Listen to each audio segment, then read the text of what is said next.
Assalamualaikum warahmatullahi wabarakatuh. Perkenalkan, nama saya Desi Anggraini dari kelas MN20D. Pada kesempatan kali ini, saya akan membahas mengenai studi kelayakan bisnis warung bakso Mas Suhar. Pada pembahasan kali ini, saya akan membahas mengenai aspek legal, aspek pasar dan peluang, aspek sosial dan ekonomi, aspek lingkungan, aspek teknik dan teknologi, serta aspek finansial. Usaha yang dikaji kali ini merupakan usaha warung bakso Mas Suhar yang bergerak di bidang kuliner. Usaha ini menjual bakso khas Solo yang akan berdiri di Jalan Stasiun Cikampek, Karawang, Jawa Barat. Pembahasan pertama mengenai aspek legal, di mana usaha ini bernama Warung Bakso Mas Suhar dengan bentuk usaha adalah perusahaan perseorangan. Secara aspek manajemen, perusahaan ini dimiliki oleh Bapak Suharyadi dengan operator produksi yaitu Budianto, kepala toko yaitu Suroso, lalu operator toko pertama ada Taufik Hidayat, dan operator kedua ada Lukmana, serta terdapat satu orang operator kasir yaitu Sri Handayani. Dari keenam struktur manajemen yang ada, masing-masing memiliki tugas tersendiri, di mana pemilik memiliki tugas yaitu mewakili dalam lingkup profesionalisme, mengawasi jalannya kegiatan, mengambil keputusan dalam investasi, menjalankan roda perusahaan seefisien dan seefektif mungkin, serta bertanggung jawab dalam berbagai keputusan yang ada. Lalu pemilik juga memiliki wewenang yaitu mengangkat dan memberhentikan karyawan, memutuskan kebijakan-kebijakan yang akan diambil. Berikutnya mengenai operator produksi. Tugas dari operator produksi sendiri yaitu berbelanja kebutuhan dari warung, membuat olahan daging menjadi bakso dengan baik, dan menghasilkan produk sesuai dengan prosedur yang telah dibuat. Lalu, tugas dari kepala toko sendiri yaitu bertanggung jawab terhadap perolehan hasil penjualan dan promosi, bertanggung jawab atas kelangsungan warung bakso dan stok barang yang ada, menentukan sumber daya manusia yang dibutuhkan, serta memantau kinerja sumber daya yang ada di toko. Berikutnya adalah operator toko. Operator toko bertugas untuk membuat dan mengantar pesanan kepada customer, memastikan bahwa pesanan yang diantar sesuai dengan pesanan. Berikutnya adalah tugas dari operator kasir, di mana operator kasir ini bertanggung jawab atas perhitungan dan pembayaran bakso pelanggan, serta membuat laporan keuangan harian warung. Berikutnya mengenai akta notaris, di mana surat-surat keterangan dari akta notaris ini terdapat di layar yang dikeluarkan oleh John Dae SHMKN pada tanggal 1 November 2022. Dalam membangun usaha ini, modal yang dikeluarkan adalah modal milik pribadi dengan rincian seperti pada di layar. Total modal yang digunakan sejumlah Rp103.735.000. Lalu terdapat juga biaya operasional, di mana biaya operasional ini menghabiskan Rp21.160.000. Berikutnya mengenai aspek pasar dan juga peluang pasar, di mana di dalam aspek pasar dan peluang pasar terdapat analisis potensi pasar, di mana permintaan produk dalam hal usaha ini bisa dikatakan sangat besar. Pemasaran produk ini dilakukan dengan membuka outlet sendiri yang terletak dalam satu lokasi dengan tempat produksi. Sedangkan dalam hal promosi, media pemasaran usaha ini dipromosikan dengan menggunakan banner serta menyebarluaskan melalui media sosial seperti Instagram dan juga Gojek. Dalam hal peningkatan pangsa pasar sendiri yang diraih oleh warung ini, perusahaan mencoba untuk meningkatkan kualitas pelayanan dan mempertahankan cita rasa yang ada. Selain itu, perusahaan juga melakukan berbagai macam promosi dan analisa perilaku konsumen agar bisa mendapatkan konsumen. Berikutnya mengenai analisis segmen pasar, di mana secara demografis, tingkat pendapatan warga sekitar warung bakso adalah 500 sampai dengan 15 juta dengan rentang usia 15 sampai dengan 70 tahun. Secara psikografis, gaya hidup warga sekitar yang gemar mengkonsumsi makanan yang berupa daging olahan seperti bakso dan juga guna memenuhi keinginan dalam mengkonsumsi makanan cepat saji yang khas. Lalu secara targeting, target dari warung bakso Mas Suhar ini yaitu di rentan usia 12 sampai dengan 55 tahun yang terdiri dari para pelajar, mahasiswa, serta ibu-ibu rumah tangga. Karena memang konsumen yang mengkonsumsi bakso ini didominasi oleh pelajar dan juga pekerja di daerah Jalan Stasiun Cikampek. Target lainnya yaitu ibu-ibu rumah tangga yang ingin mengkonsumsi makanan cepat saji dan juga menyegarkan. Lalu dari segi positioning sendiri, warung bakso ini menghadirkan produk bakso dengan cita rasa yang khas dan juga kualitas yang premium dengan harga yang ramah di kantong. Berikutnya mengenai analisis bauran pasar. Analisis bauran pasar ini yang pertama membahas mengenai produk, di mana produk dari warung ini adalah bakso. Dalam meningkatkan loyalitas pelanggan, warung mempertahankan cita rasa yang khas bakso Solo dan juga melakukan inovasi seperti penambahan variasi bakso menjadi lebih beragam. Yang kedua adalah price, di mana warung memiliki langganan dalam hal berbelanja bahan baku sehingga bisa mendapatkan kualitas bahan baku yang terbaik dengan harga yang cukup terjangkau. Sehingga warung bisa memproduksi produknya hingga bisa bersaing. Dalam meningkatkan pelayanan, warung melakukan penawaran yang menarik seperti diskon atau free ongkir untuk wilayah di sekitar Cikampek Kota untuk pemesanan bakso melalui WhatsApp. Berikutnya adalah promotion. Promotion yang dilakukan oleh warung ini melalui mulut ke mulut atau word of mouth, media sosial, dan juga masuk ke dalam aplikasi seperti GoFood. Sehingga menu bakso ini bisa dilihat oleh masyarakat luas. Berikutnya adalah place. Place merupakan dalam distribusi produk, warung melakukan arus distribusi langsung menghubungkan produsen dengan konsumen secara langsung tanpa adanya perantara, sehingga konsumen bisa mendatangi lokasi warung secara langsung. Mengingat lokasi warung bakso Mas Suhar ini sangat strategis karena berada di dekat stasiun Cikampek dan berdekatan dengan pusat produksi boneka. Berikutnya adalah people.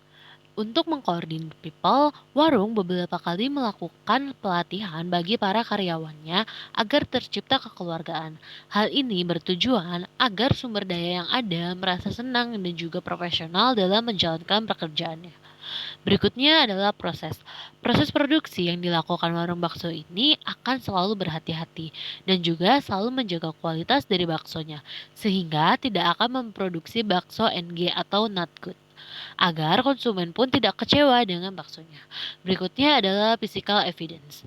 Warung akan membuat ruang yang lebih baik, bersih dan menarik sehingga ketika konsumen datang, konsumen merasa nyaman ketika berkunjung ke warung. Berikutnya adalah analisis pemasaran di masa depan. Seiring berkembangnya zaman, warung bakso Mas Suhar akan selalu melakukan upgrade tren pada setiap variasi bakso yang akan diproduksi. Karena jika tidak melakukan upgrade tren, warung tidak akan bisa bersaing dengan pedagang bakso lain yang ada di daerah Cikampek. Tidak hanya upgrade tren, dalam segi variasi bakso, warung pun akan melakukan upgrade pada setiap perlengkapan yang ada dan akan bisa memproduksi jumlah yang lebih banyak dan juga berkualitas.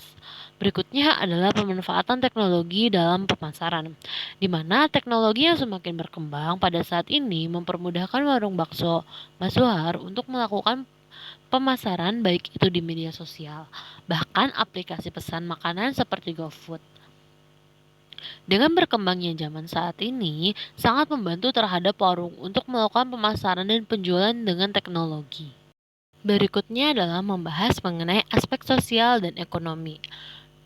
Pertama adalah terdapat dukungan pertumbuhan ekonomi. Pertumbuhan ekonomi di masyarakat sekitar warung sangat terbantu dengan adanya warung ini. Hal ini dikarenakan masyarakat sekitar warung yang tadinya tidak mempunyai pekerjaan sangat terbantu dengan adanya warung karena bisa mempunyai pekerjaan dan juga pendapatan tetap setiap bulannya. Selain itu, beberapa masyarakat juga yang mempunyai usaha keripik bisa menitipkan keripiknya di warung bakso sehingga bisa menambah penjualan keripik mereka. Tidak hanya dari segi pertumbuhan ekonomi, warung bakso ini juga bisa menambah dukungan pendapatan masyarakat, di mana pendapatan masyarakat sekitar warung yang sudah mempunyai pendapatan tetap dengan bekerja di warung sangatlah berpengaruh terhadap perekonomian masyarakat. Dengan adanya warung di sekitar masyarakat, mempunyai taraf ekonomi yang lebih tinggi untuk masyarakat sekitarnya. Berikutnya adalah dukungan kehidupan sosial, budaya, agama, dan adat istiadat setempat, di mana dampak yang timbul dalam budaya masyarakat tentunya akan sangat positif. Hal ini berdasarkan dari tingkat produksi yang cukup tinggi pada warung bakso, membuat masyarakat di sekitarnya semakin disiplin terhadap waktu, dan tentunya akan menjadi budaya yang akan dibawa terhadap lingkungan warung oleh masyarakat sekitar warung. Berikutnya adalah aspek lingkungan, di mana dari lingkungan fisik, tata ruang warung yang berada di tengah-tengah lingkungan masyarakat sangat berpengaruh bagi kondisi ekonomi masyarakat. Tidak hanya itu, tata ruang warung yang memang berada di pusat kota pun sangat mempengaruhi warung untuk melakukan penjualan. Dan bagi para konsumen yang akan datang ke warung pun tidak akan sulit untuk mencari keberadaan warung tersebut.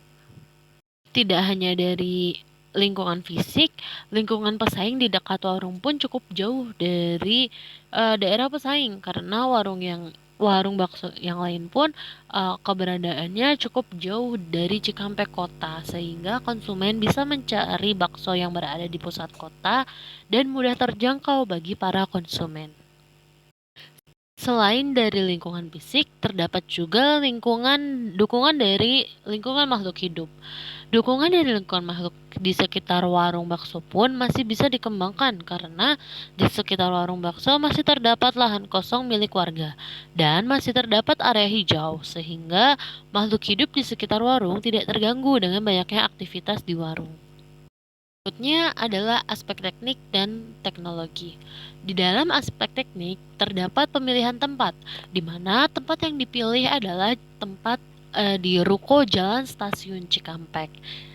Nah, di mana pemilihan lokasi warung ini sangatlah strategis, terjangkau, dan mudah untuk ditemukan. Hal ini dikarenakan Jalan Stasiun Cikampek merupakan pusat kota sehingga tidak membuat konsumen yang akan mencari warung ini sulit untuk mencari keberadaan warungnya. Berikutnya adalah tata letak dari warung bakso. Ruko yang dipakai warung bakso ini memiliki dua lantai, di mana lantai satu merupakan tempat penjualan yang seperti tertera di gambar. Lalu lantai dua merupakan tempat produksi seperti tertera di gambar. Aspek teknik berikutnya adalah sarana dan prasarana. Untuk sarana dan prasarana bisa dilihat dengan jelas di layar. Selain sarana dan prasarana, terdapat juga peralatan dan perlengkapan. Untuk peralatan dan perlengkapan warung bakso terlihat di gambar. Berikutnya adalah kelengkapan administrasi yang dimiliki, yaitu terdapat akta notaris dan juga surat perizinan usaha. Berikutnya adalah aspek teknologi, di mana di dalam aspek teknologi ini pertama terdapat mesin atau perlengkapan teknologi. Mesin yang digunakan oleh warung bakso ini adalah mesin yang sudah modern, yang terdapat di tempat penggilingan bakso di pasar. Hal ini bertujuan agar proses produksi bisa selesai secara tepat waktu. Selain mesin di pasar, warung bakso juga memanfaatkan blender untuk menghaluskan bumbu-bumbu yang digunakan untuk menghemat waktu produksi.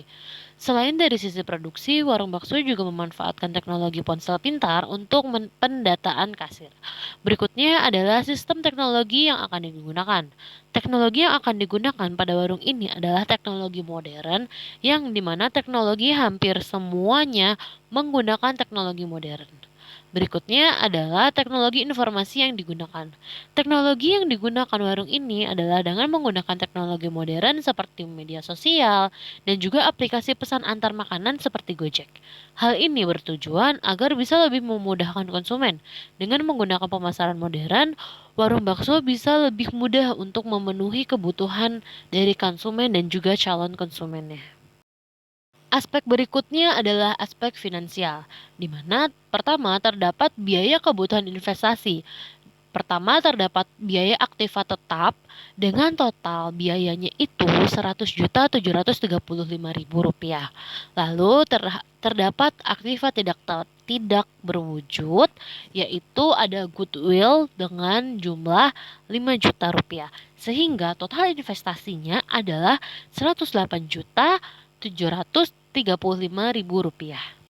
Lalu, dari segi biaya operasional, warung bakso ini menghabiskan biaya operasional selama 1 bulan yaitu Rp22.750.000 dan total selama 1 tahunnya adalah Rp270.120.000.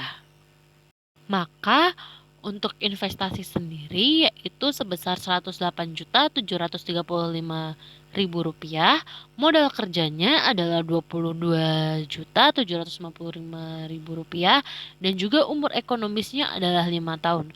Maka kita cari penyusutannya terlebih dahulu. Untuk penyusutan sendiri memiliki rumus investasi dikurangi modal kerja dibagi umur ekonomis, sehingga Rp108.735.000 dikurangi Rp22.750.000 dibagi 5 menghasilkan Rp17.197.000.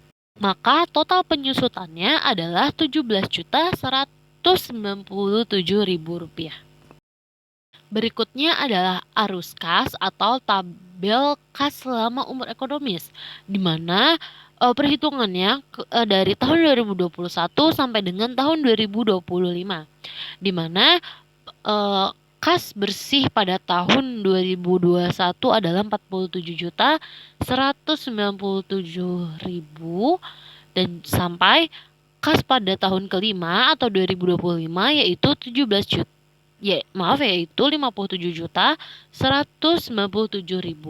Sehingga total kas bersihnya Rp261.788.000 dengan PV kas bersih totalnya adalah Rp173.180.609. Berikutnya adalah penilaian kelayakan investasi. Penilaian kelayakan investasi ini memiliki beberapa cara. Cara pertama yaitu ada payback period, di mana dengan investasi Rp108.735.000 yang dikurangi dengan kas bersih tahun pertama yaitu Rp47.197.000 menghasilkan Rp61.538.000. Lalu hasil ini dikurangi lagi dengan kas bersih tahun kedua yaitu Rp49 juta menghasilkan Rp12.538. Nah, lalu hasil dari ini dikurangi dengan hasil dari kas bersih di tahun ketiga itu tidak bisa dan menghasilkan itu masih minus. Maka karena tidak berhasil dikurangi proses ketiga, maka sisa proses tahun kedua ini akan dibagi dengan proses tahun ketiga. Maka PP atau payback periodnya yaitu Rp12.538.000 dibagi Rp53.197.000 dikali 12 bulan sama dengan 2,8 bulan atau dibulatkan setara dengan 3 bulan. Maka payback period pada finansial kali ini yaitu 2 tahun 3 bulan. Maka dapat disimpulkan bahwa payback period ini kurang dari umur ekonomisnya yang 4 tahun. Maka dinyatakan payback period ini baik. Berikutnya adalah penilaian kelayakan investasi melalui cara ARR atau Average Rate of Return. Untuk pencarian ARR sendiri, terlebih dahulu kita harus mengetahui total EAT. Total EAT sendiri yaitu Rp176 juta. Yang kedua yang harus kita ketahui adalah rata-rata EAT. Rata-rata EAT di sini sendiri adalah Rp44 juta. Lalu yang ketiga adalah kita harus mengetahui rata-rata investasi. Rata-rata investasi di sini adalah Rp54.367.500. Setelah semua komponen diketahui, maka kita langsung masuk ke dalam rumus ARR itu sendiri, yaitu rata-rata EAT dibagi rata-rata investasi. Rata-rata EAT sendiri tadi adalah Rp44 juta dibagi dengan rata-rata investasi yaitu Rp54.367.500, maka menghasilkan 80,9% yang dibulatkan menjadi 81%. Maka ARR-nya adalah 81%. Dengan jumlah ARR 81% ini, ARR-nya kurang dari 100%. Jika kurang dari 100%, maka investasi tersebut bisa dikatakan baik. Berikutnya adalah penilaian kelayakan investasi, yaitu melalui NPV atau Net Present Value, di mana kita terlebih dahulu memasukkan arus kas untuk melihat PV kas bersih. PV kas bersih di sini yaitu Rp173.108.609. Nah, lalu untuk PV investasinya sendiri 108.735.000. Nah, PV kas bersih dan PV investasi ini dikurangi menghasilkan 64.373.609 rupiah. Nah, NPV ini nilainya lebih dari 0, maka usaha ini dinyatakan layak. Berikutnya adalah penilaian kelayakan bisnis melalui IRR atau Internal Rate of Return. IRR sendiri memiliki beberapa tahap pengerjaan, di mana pertama kita harus mencari rata-rata kas bersih, di mana rata-rata kas bersihnya bernilai Rp52.357.600. Lalu kita melihat perkiraan PP, yaitu perkiraan PP-nya adalah 2,076. Nah, lalu dilihat pada tabel A2 tahun kelima diketahui yang terdekat dari angka 2,076 adalah 2,1058, yaitu berada di 38%. Lalu secara subjektif, diskon kita kurangi 1% menjadi 37%, sehingga NPV-nya dapat dilihat dalam tabel-tabel berikut ini. Pertama adalah tabel perhitungan NPV dengan DF-nya 37%.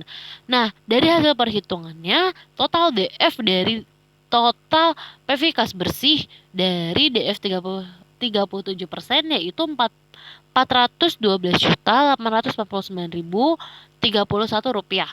Nah, nilai NPV-nya itu positif, di mana 412.849 rupiah dikurangi 108.735 rupiah menghasilkan 304.114.031 rupiah. Berikutnya adalah perhitungan NPV dengan DF-nya 38%.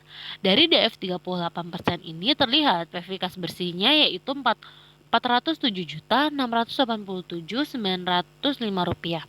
Nah, nilai PV-nya pun positif dengan total nilai PV dari 38% ini adalah 298.952.000. Maka jika tabelnya disandingkan akan terlihat seperti pada layar. Lalu dimasukkan ke dalam tabel interpolasi PVIVA dan PVIVA antara 37% dan 38% menghasilkan 5 PVIVA pertama yaitu 5.161.126 rupiah dan juga 304.114.000 dan 31 rupiah. Masuk ke dalam perhitungan IRR, di mana rumus IRR sendiri adalah IRR sama dengan I1 ditambah NPV1 per NPV1 plus NPV2 dikali I1 dikurangi I2. Maka langsung masuk ke dalam penghitungan, di mana 14 ditambah 304.114.031 rupiah dibagi dengan 309.275.157 rupiah dikali 1. Maka IRR-nya sama dengan 14 ditambah 0,09%, menghasilkan 14,009 yang dibulatkan menjadi 14%. Berikutnya adalah penilaian kelayakan investasi melalui Probability Index atau PI. Rumus yang digunakan dalam PI ini adalah sigma PV kas bersih dibagi sigma PV investasi dikali 100%, di mana sigma PV kas bersihnya itu adalah 173.108.609 rupiah dibagi dengan sigma PV investasi yaitu 108.735.000 dikali 100% menghasilkan 1,59 yang dibulatkan menjadi 2 kali, maka PV lebih dari 1, maka investasinya diterima. Dari kelima alat ukur yang sudah digunakan, terlihat di tabel bahwa semuanya memiliki indeks yang baik,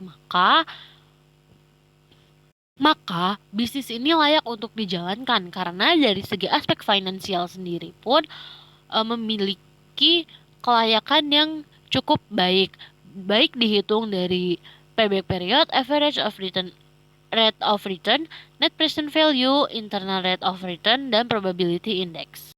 Dari studi kelayakan bisnis ini memperlihatkan bahwa warung bakso Mas Wahri ini layak untuk dijalankan karena dari segi segala aspek dia sudah mencukupinya.